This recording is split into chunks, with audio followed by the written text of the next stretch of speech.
46 makalipas ang alas 5 ng umagang malawakang Oplan Bakla sa Quezon City, isasagawa. Ayan, yung mga kandidato, pinapaalalahan ang maglagay lamang ng election material sa tamang lugar.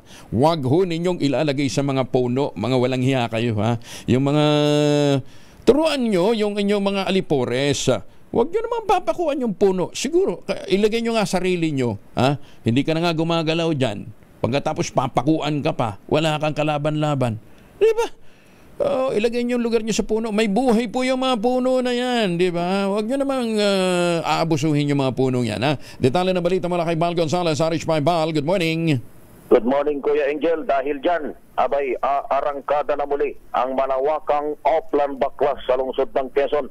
Ito'y upang pagtatanggalin at pagbabaklasin ng mga streamer, mga tarpaulin, billboard at iba pang mga political at advertising propaganda na nakapaskil sa mga hindi otorisadong mga lugar. Kapansin-pansin kasi, Kuya Angel, ang mistulang fiesta na mga nakasabit na mga banner na naglalaman ng pagmumukha ng mga kandidato, lokal man o nasyonal, na nagkalat sa iba't ibang lugar sa Quezon City.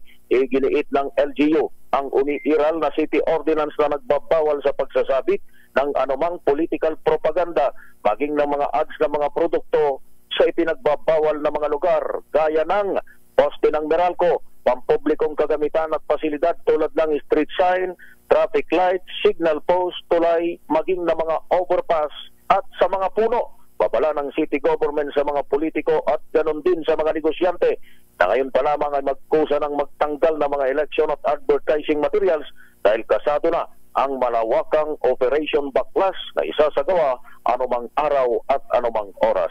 Ako si Bal Gonzales, DZRH, una sa Pilipinas, una sa Pilipinas. Bal, dapat yung mga yung mga nakukuha na pagkukunan, pag may multa, wala. Dito sa ordinansa, Kuya Angel, may kaakibat na multa sa pagkakaalam ko, Kuya Angel.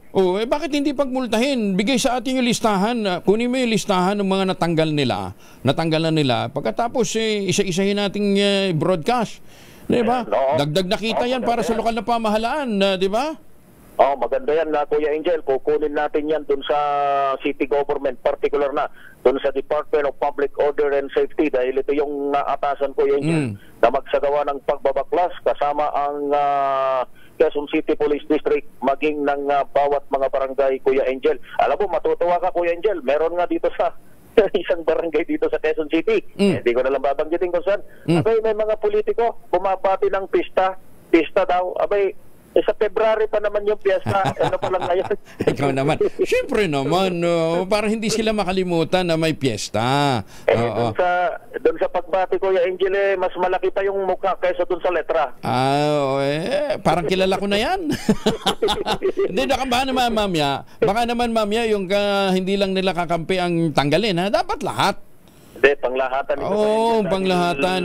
Ang namamahala dito, Kuya Angel, ay yung Quezon City Police District. At meron ding representante, Kuya Angel, ng Commission on Election. Dapat lang. At saka yung mga yung mga sasakyan na hindi naman kanila, mga ambulansya ng mga barangay, dapat yung pagtatanggalan na rin ang pagmumuka. Halimbawa doon sa isang yung dating player, pangalan nga noon, na yung pangalan ng barangay kapitan pagkaliit-liit yung mukha niya binalot yung buong sasakyan, di ba? Franz Pumaren, yun si Congressman Franz Pumaren, inaako yung hindi niya naman project ng barangay, inaako. Diyos, may ginoong buhay to. Paano niya pa naging pag-aari ang ambulansya ng barangay? Pera niya ginastos niya doon? Hindi naman pera niya yan diba? District 3 pala yung binabanggit mo. Siya din ba yung tinutukoy mo? Hindi naman. Yan, sabi ding mga nagkalat na streamer. Pero dyan sa may bahagi nitong dito sa may Cubao, Kuya Angel, dito sa may Pituason, Sus Mariosep. Sige, dito natin. Kalat na mga election propaganda dyan sa mga poste at iba pang lugar dyan sa bahaging yan ng Quezon City. Pero wag daw mag-alala yung QCPD, partner. Dahil yung kanilang Oplan Baklas ng mga propaganda materials na yan, gagawin nilang magiging araw-araw nilang problema dahil tinanggal nila, bukas magkakabot na naman yung mga walang hiyang politiko. Dapat talaga may multa di ba, para madala. Diba? Diyan papasok yung ordinansa. Yung ordinansa dito sa Quezon City, na inakda. Itong City Ordinance number SP 2021 Series of 2010. Isipin mo, 2010 pa pala ito ko yun. Itong ordinansa rito. Alam mo naman yung mga ordinansya natin, suggestion lang yan kuminsan, hindi naman talagang sinusunod. So, diyan magkakasubukan. Sige, update mo kami from time to time, ha? Val Gonzales, back to you, Kuya Angel. Maraming salamat, Val Gonzales.